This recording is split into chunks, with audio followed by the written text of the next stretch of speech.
I have to say that we were a little disappointed in the reaction of the Colombian government, which apparently expressed heartfelt condolences on the loss of lives in Pakistan after the Indian strikes, rather than sympathizing with the victims of terrorism.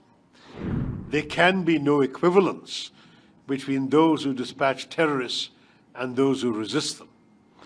I have to say that we were a little disappointed in the reaction of the Colombian government, which apparently expressed heartfelt condolences on the loss of lives in Pakistan after the Indian strikes, rather than sympathizing with the victims of terrorism.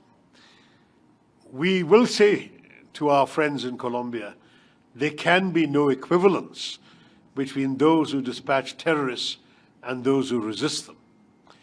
There can be no equivalence between those who attack and those who defend. We are only exercising our right of self-defense, and if there is any misunderstanding here on this score, we are here to dispel any such misunderstanding. We're very happy to talk to Colombia in some detail about the circumstances. We have, as I said, very concrete proof. In fact, when this terrorist attack occurred, it was immediately claimed by an organization called the Resistance Front, which is a unit of the Lashkar-e-Toiba based in Muridke, Pakistan. There is no doubt that they reiterated this credit the next day.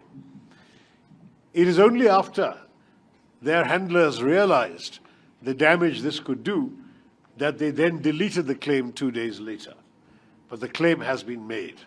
There is no doubt as to where this came from. And we will reserve always the right to hit back. Just as Colombia has endured many terror attacks, so have we in India. We have endured a very large number of attacks for almost 4 decades. Frankly, it is now very well established that Pakistan has been breeding the monsters of terrorism for a very long time for their own purposes. We all know that when Osama bin Laden was being hunted around the world, it was Pakistan that gave him shelter. The Americans found him in a safe house in an army, near an army base in a cantonment city. In other words, they found him and killed him, the world's most wanted terrorist, in Pakistan, a country which sadly has incubated terrorism for some years now, for at least 4 decades now. And for this reason, we would like the government and people of Colombia to understand that there should be no equivalence. Lives lost may be lives lost, but the lives lost in India were those of tourists, of civilians, of nuns, of worshippers, of ordinary people. The lives that were lost in Pakistan were the lives of terrorists, well-known terrorists. There is a difference. On your second question as to where the damage was done this time overwhelmingly in the states bordering Pakistan, that is in Jammu and Kashmir. Also, I think they might turn this off, the sound is not right. Also in 1 or 2 districts of our neighboring state of Punjab, which is right next door to Pakistan, and to somewhat lesser extent in the state of Rajasthan. In other words, the Pakistani shelling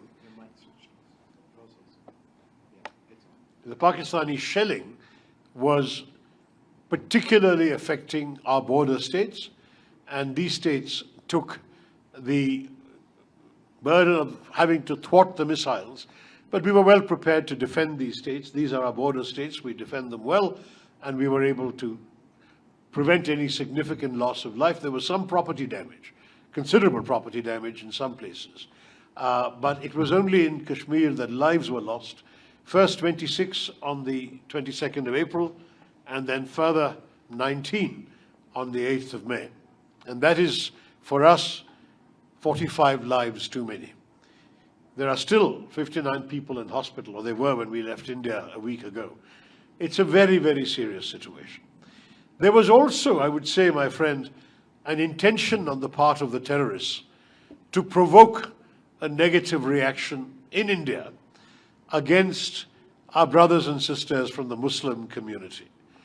The terrorists specifically asked if people were Hindu or non-Muslim before shooting them dead. There were 25 Hindus, one of them from Nepal, and one Christian who was shot dead. In addition, of course, the shells killed Sikhs and Christians as well. But I say this to you, that India very proudly stayed united. There were some brief moments of anger, as you can understand, in every society, but very quickly, India rallied around the unity that is embodied in our country's constitution and the national flag, and we stayed as one voice.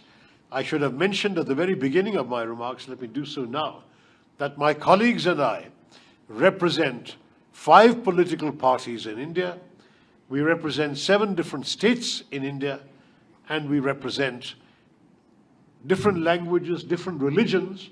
We have 3 religions amongst the 7 of us. We are truly reflective of the diversity of India, whether it's linguistic diversity, political diversity, religious diversity. But we are united in the message we have brought to you in Colombia.